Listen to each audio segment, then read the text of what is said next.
Hi, welcome to this week's episode of MindsapeTV. My name is Jeff Bell. I'm Director of Digital Marketing Services here at Mindscape. And today I've got something a little bit different for you. I have a whiteboard in front of me. I love dealing with whiteboards. I draw on them all the time. I usually haven't on episodes of MindsapeTV, but that changes today.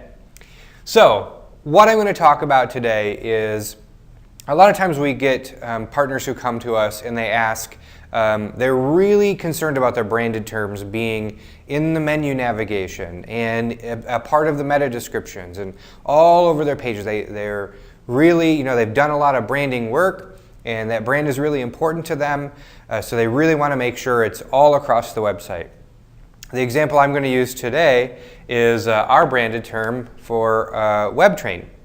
Now, all of you who are on WebTrain today, or maybe even haven't heard of it, WebTrain is essentially a content management system, but we like to position it as a digital marketing platform. So let's talk a little bit about the purpose of branded terms and non-branded terms. We use non-branded terms to attract people who are not familiar with your brand or identity. We want to get people, it's great if we attract people, in our case, who know about WebTrain. We're going to be optimized for that, and we will naturally draw people in because they know about WebTrain, they know about the brand, they will be specifically searching for that brand. What we want to do through search engine optimization, though, is we want to market and attract those who don't necessarily know about WebTrain. So what we want to do is we want to optimize around a more generic term that people are going to be searching for, this, content management systems, okay? And we want to attract people who are going after that, and we want to drive them and teach them that WebTrain is not only a content management system, but that it also is a digital marketing platform with content management system capabilities. Okay, so we want to really kind of optimize around this highly generic term, content management system. Well, how do we do that but not devalue or water down our WebTrain brand? Well, it's actually quite simple to do. What we want to do is in the menu and in places that are strategically located for our SEO. Okay, we've got all of our SEO locations here. We've got our menu. It's not really SEO, but I wanted to list it here.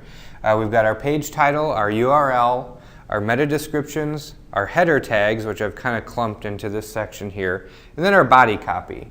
Okay, so what we want to do is we want to optimize for this non-branded term. What we do is in our menu, that's where people are going to be hovering over. They're going to be discovering content that's on our site. So what we want to do is in our menu, we might want to consider, instead of putting WebTrain, because people are going to look at that and they're going to go, what is WebTrain? I don't even know what that is. So what we want to do is we want to put content management systems, or maybe CMS. We'd want to do some keyword research to see if that is somewhat equivalent. Google sometimes treats abbreviations like this as the same thing if it's a common abbreviation. CMS probably is too generic for Google to treat that as a synonym, but we could do some keyword research. You might have an abbreviation that's maybe a little bit more specific to something you're doing, where it might make sense to be a synonym without any effort on your part. Google would just treat it that way. So what we want to do now is we might want in our menu to say CMS or content management system. Then when you land on that page, on our page, we're going to put something like, I made a big mess up here. On our page, pretend this is a web page, on our title, we're going to put something like WebTrain, there's our branded term.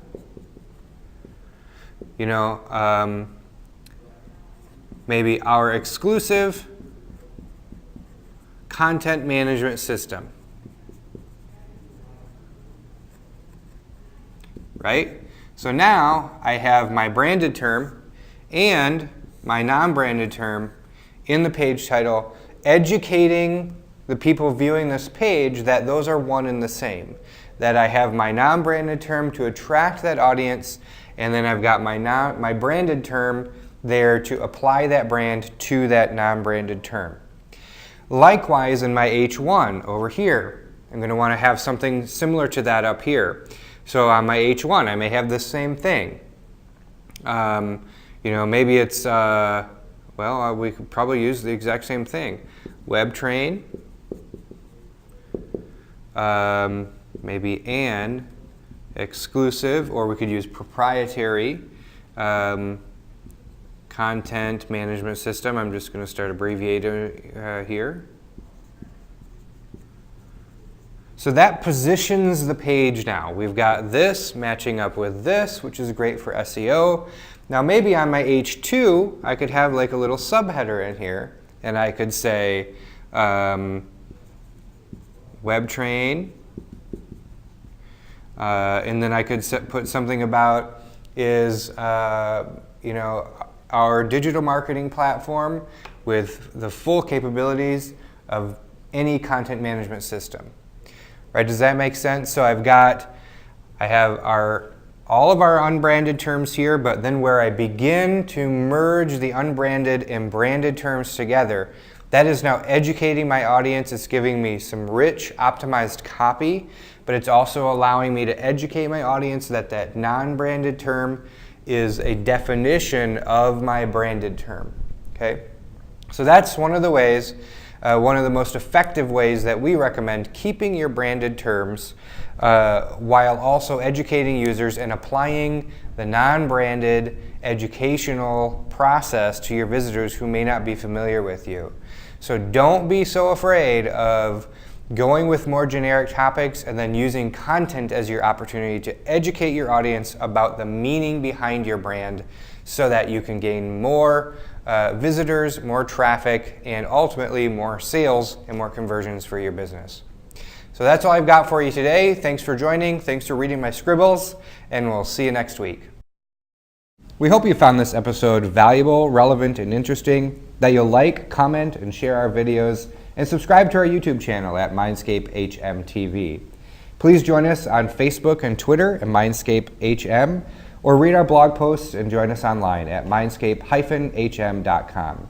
Thanks again for tuning in. We'll see you next week.